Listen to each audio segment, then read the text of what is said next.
Institute for Financial Studies at Renmin University of China. Mr. Liu, how are APEC economies and the Chinese economy complementary to each other? As we know that the Asian countries, the Asian nations have different systems. So in this way that always we can learn from each other. That's why we say that all the economic situation and the economic sectors can be really complementary with each other.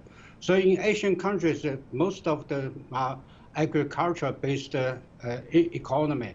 Few countries that they have the advanced technology research and production. And for some countries, they have very rich natural resources. So they have different sections and advantages. So in this way, we call the complementary with each other. China is a country that with the full scale of different supply chain and also different natural resources.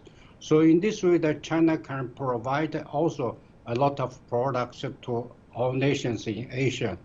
But we need also a lot of support and natural resources from other countries, especially from agricultural products and also for natural resources from some few countries in the Asian countries, like some oil and like some orange, the raw materials in this way. So all these points that could be come together that all countries will need with each other.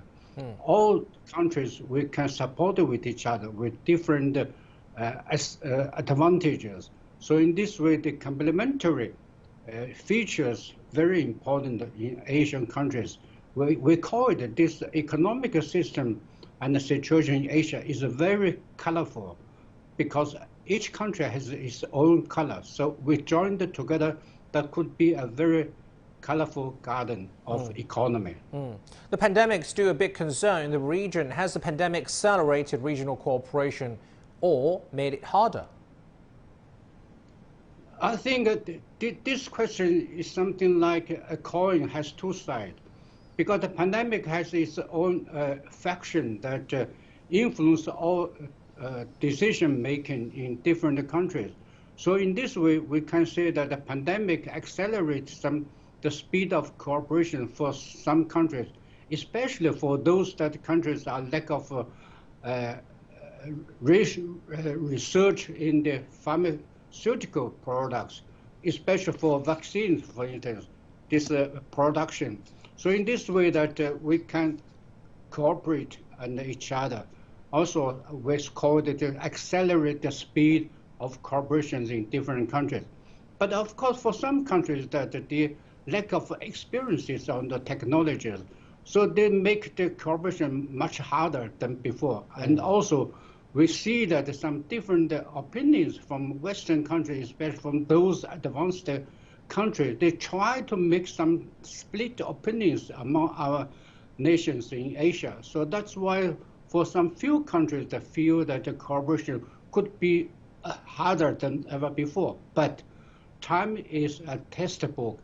They tell us that which or who is the best friend in this region. So we should cooperate with each other. That's why President Xi Jinping has reiterated that the close cooperation is the only way out of the pandemic.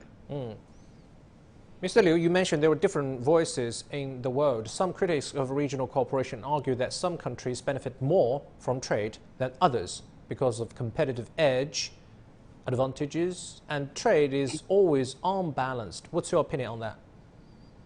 Yes, I think this is something could be understood as reasonable. When we buy something in the supermarket, you are always feeling that you have bought something with a high price because they have to bargain with each other. So that's why we're always talking about who has benefits or who has no or less benefits with each other from the economic development or from the economic cooperation.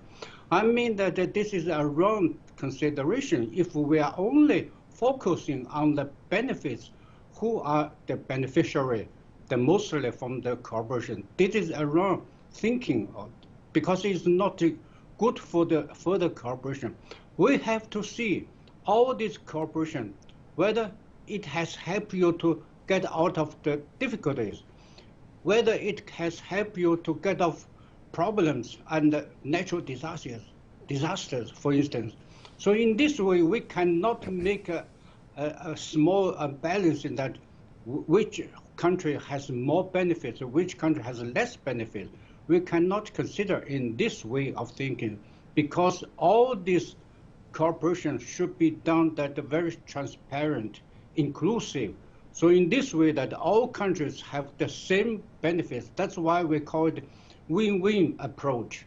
What the win-win? The win-win is no loser. So, but we cannot say that you are a big winner, I'm a small winner. No, this is not the way for discussion. So only mutual understanding, mutual benefits.